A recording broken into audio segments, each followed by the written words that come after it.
اعوذ باللہ من الشیطان الرجیم بسم اللہ الرحمن الرحیم السلام علیکم ورحمۃ اللہ وبرکاتہ۔ آج کی ہماری یہ ویڈیو پچھلی ویڈیو کا پارٹ 2 ہے، جس میں میں نے آپ کے لیے بیان کیا تھا کہ کرامت کا مطلب کیا ہے اور کیا اللہ رب العزت نے قرآن مجید میں کرامات کا ذکر فرمایا ہے یا نہیں، اور اگر فرمایا ہے تو اس کی مراد کیا ہے۔ اور انشاءاللہ اس ویڈیو میں وہ کرامات جو حضور نبی کریم صلی اللہ علیہ وسلم نے خود جن کا ذکر فرمایا، ان میں سے مثال کے طور پر چند آپ کے لیے پیش کروں گا۔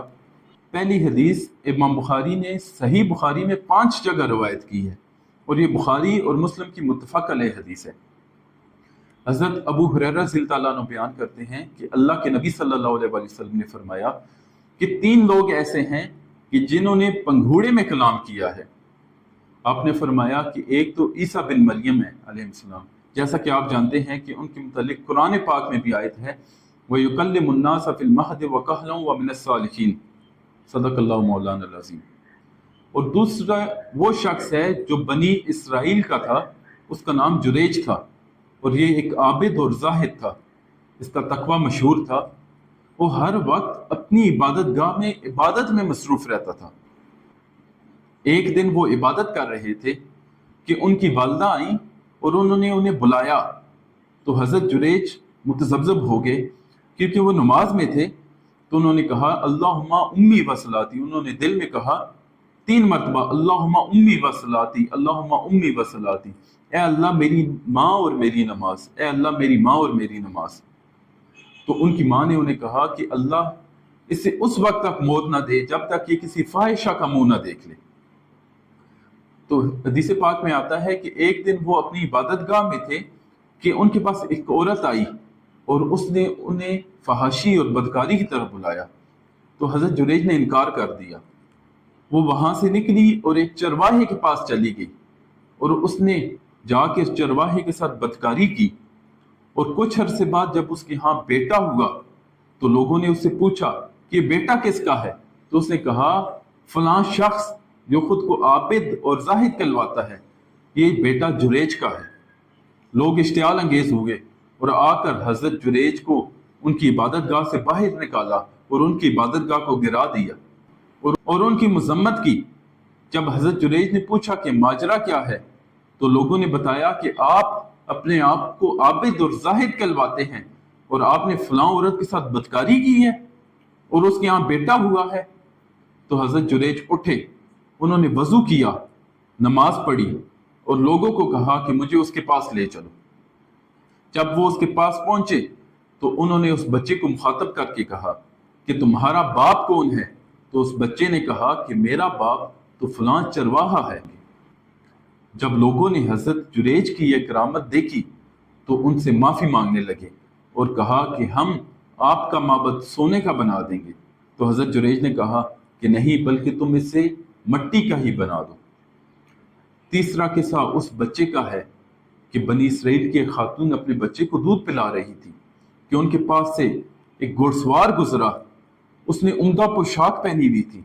تو اس عورت نے کہا کہ اے اللہ میرے بیٹے کو اس کی مثل بنا دے۔ تو بچے نے دودھ پینا چھوڑ دیا اور کہا کہ اللہ مجھے اس کی مثل نہ بنانا۔ اتنے میں کچھ دیر بعد ایک باندی گزری، تو اس عورت نے کہا کہ اے اللہ میرے بیٹے کو اس کی مثل نہ بنانا۔ اس بچے نے پھر دودھ پینا چھوڑ دیا اور کہا کہ اے اللہ مجھے اس کی مثل بنا دے۔ جب عورت نے دریافت کیا کہ اس کی کیا وجہ ہے، تو اس بچے نے کہا کہ وہ شخص ظالموں میں سے ایک ظالم تھا، اور اس باندی کے متعلق لوگ یہ گمان کرتے تھے اور یہ تہمت لگاتے تھے کہ اس نے چوری کی ہے اور اس نے زنا کیا ہے، حالانکہ اس نے ایسا کچھ بھی نہ کیا تھا۔ ایک اور سوال کیا جاتا ہے کہ اگر کرامات کا عقیدہ اتنا مسلمہ اور طے شدہ ہے تو صحابہ کرام کے زمانے میں کرامات کا صدور کیوں نہیں ملتا؟ یہ سوال صرف وہی شخص کرتا ہے جو کتب احادیث پر مطلع نہیں ہے، کیونکہ جب ہم احادیث کا مطالعہ کرتے ہیں تو ہمیں یہ بات کثرت سے دیکھنے کو ملتی ہے کہ کرامات کا صدور نہ صرف پچھلی امتوں میں بلکہ صحابہ کرام کے زمانے میں بھی کثرت سے پایا جاتا ہے۔ ایک مثال لیجئے، صحیح بخاری میں امام بخاری روایت کرتے ہیں کہ حضرت عباد بن بشر اور حضرت اسید بن حضیر، یہ دونوں انصاری تھے، یہ دونوں حضور نبی کریم صلی اللہ علیہ وسلم کے پاس حاضر ہوئے اور دیر رات تک آپ کے ساتھ کسی چیز کے متعلق گفتگو کرتے رہے۔ جب یہ اٹھے تو رات اتنی تاریک تھی کہ راستے نظر نہیں آ رہے تھے، تو ان کے ساتھ ایک نور روشن ہو گیا جس نے ان کے سامنے راستے کو روشن کیا، یہاں تک کہ جب دونوں نے اپنے اپنے راستے علیحدہ کیے تو وہ نور ایک سے دو ہو گئے، ایک حضرت عباد بن بشر کے ساتھ چل پڑا اور ایک حضرت اسید بن حضیر کے ساتھ چل پڑا۔ ان کرامات اور یہ چیزیں بیان کرنے کا مقصد یہ ہے کہ ہم جاننے انجانے میں یا محض جہالت اور اناد کی بنیاد پر اولیاء اللہ سے دشمنی مول نہ لے لیں، کیونکہ اللہ رب العزت فرماتا ہے، حدیث قدسی ہے، امام بخاری نے روایت کیا کہ حضرت ابو ہریرہ رضی اللہ تعالیٰ عنہ بیان کرتے ہیں کہ اللہ کے نبی صلی اللہ علیہ وسلم نے بیان فرمایا کہ اللہ رب العزت فرماتا ہے، من عاد لی ولیا فقد اذنت بالحرب، جس نے میرے ولی کے ساتھ دشمنی کی میرا اسے اعلان جنگ ہے۔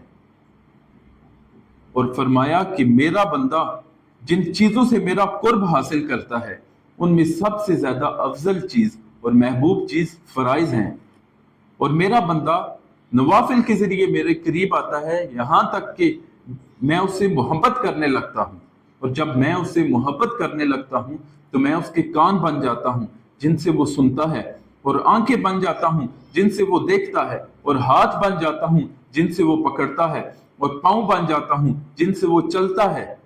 اور اگر میرا بندہ مجھ سے کسی چیز کے متعلق سوال کرتا ہے تو میں اسے ضرور عطا کرتا ہوں، اور اگر وہ میری پناہ طلب کرتا ہے تو میں ضرور اسے اپنی پناہ عطا کرتا ہوں۔